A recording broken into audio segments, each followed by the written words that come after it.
What would you do if a single parking spot could unravel a lifetime of secrets? The sun hung low over the Wyoming plains, casting golden streaks across the sprawling acres of my ranch. I'd lived here for 30 years, raising cattle, mending fences, and carving out a life from the stubborn earth. My name is Amos Reed, and this land is more than homites my legacy.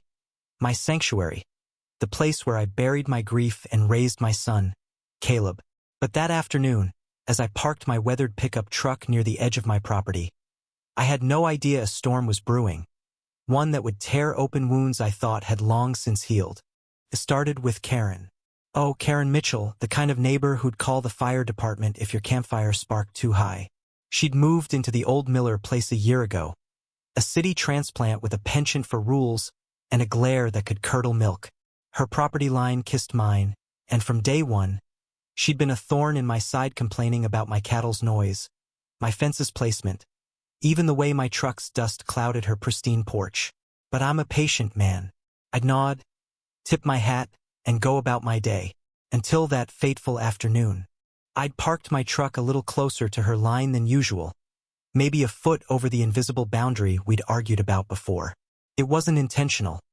I was hauling feed and needed the space. Karen, though, didn't see it that way. I was unloading sacks when I heard her voice, sharp as a barbed wire fence.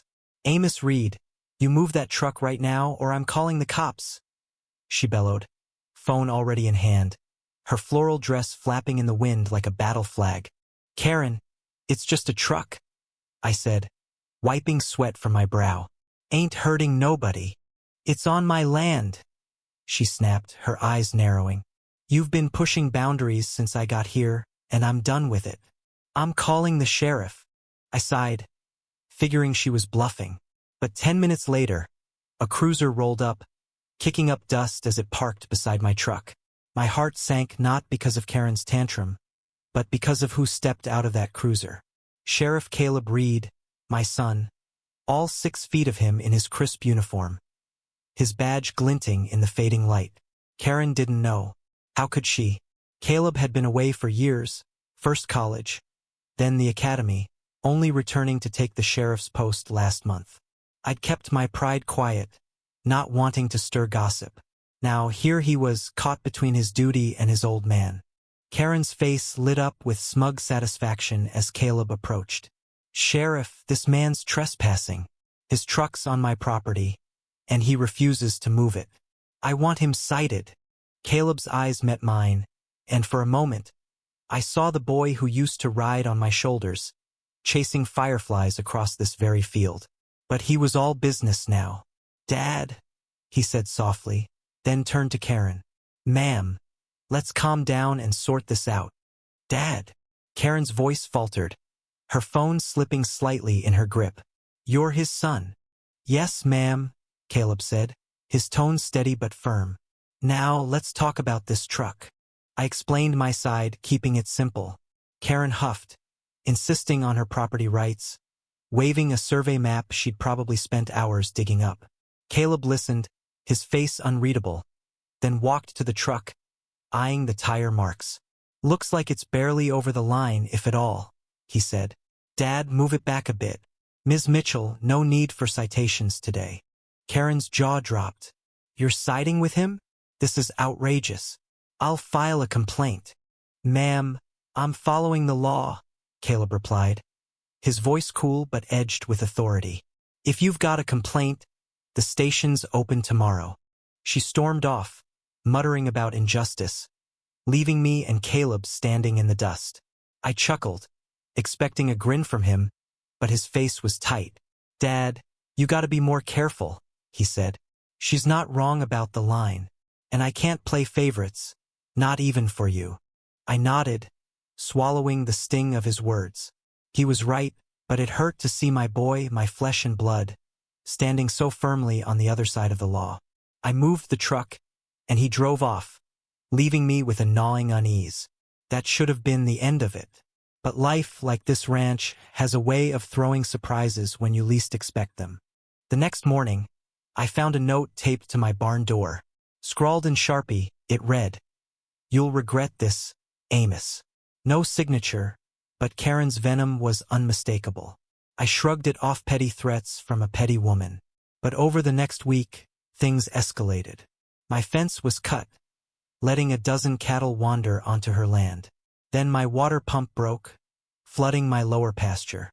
Each time, Karen called Caleb, and each time he showed up, his face a mask of professionalism. I started to wonder if she was sabotaging me, but I had no proof. Then came the twist I never saw coming. Late one evening, as I repaired the pump under the stars, a figure emerged from the shadows. Not Karen, but her brother, Ethan, a wiry man with a nervous tic and a history I'd only heard whispers about trouble with the law back in Denver. He held a wrench, his knuckles white. "You're making my sister's life hell, old man," he growled. "Move that truck again, and you'll lose more than cattle." I stood my ground, heart pounding. "Ethan, I don't want trouble. But if you're cutting my fences, we've got a problem." He laughed, a jagged sound. "You think Karen's the mastermind? She's just loud. I'm the one keeping her safe. Back off or I'll make sure you do." The revelation hit like a thunderclap. Karen wasn't the puppeteer, she was the distraction. Ethan was the real threat, lurking in her shadow, using her complaints to mask his vendetta. I didn't know why he hated me, but the menace in his eyes told me this wasn't about a parking spot. I reported it to Caleb, who promised to look into Ethan's record. But the next day, Karen filed a formal complaint against me, claiming I'd threatened her. The irony was bitter. She was flipping the script, and I was the villain now. Caleb came by that evening, not as the sheriff, but as my son. We sat on the porch, the silence heavy between us. "Dad, Ethan's got a rap sheet: assault, vandalism." I'm watching him, but Karen's complaint, it's serious. "If she pushes it, I have to investigate you." "Investigate me?" I laughed, but it came out hollow. "Caleb, you know me. You know I'd never." "I know." He cut in, his voice breaking. "But I swore an oath. I can't ignore evidence, even if it's fabricated. If I don't follow through, I lose my badge." The weight of his words crushed me. My own son, bound by duty, might have to arrest me. I saw the conflict in his eyes, the boy wrestling with the man he'd become. I wanted to hug him, tell him it'd be okay, but the rift between us was growing, and Karen or Ethan was widening it. The climax came a week later. I woke to smoke, thick and acrid, curling from my barn. Flames licked the walls, my livestock screaming inside. I grabbed a hose, but it was too late. The barn was a pyre. Caleb arrived with the fire department, his face pale as he saw the destruction. Karen stood across the road, watching, her expression unreadable. Ethan was nowhere in sight. The investigation pointed to arson. Caleb found a gas can hidden in the brush, with Ethan's fingerprints. But Karen swore Ethan was with her all night, and without more evidence, Caleb's hands were tied. I lost half my herd, my barn, and a piece of my soul that night. Worse, the town started whispering about me, about Caleb, about favoritism and corruption. Karen's complaint gained traction, and Caleb had no choice but to bring me in for questioning. Sitting in that cold interrogation room, facing my son across a table, was the bitterest moment of my life. "Dad," he said, his voice barely a whisper, "I don't believe you threatened her, but I have to do this. I'm sorry."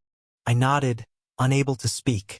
I wasn't angry at him, was doing his job, caught in a trap neither of us saw coming. But as I walked free that day, cleared for lack of evidence, I knew the real cost. Caleb's reputation was tarnished. The town's trust in him fractured. Ethan vanished, leaving Karen to play the victim, her smugness a knife in my gut. The ranch, my sanctuary, felt like a graveyard.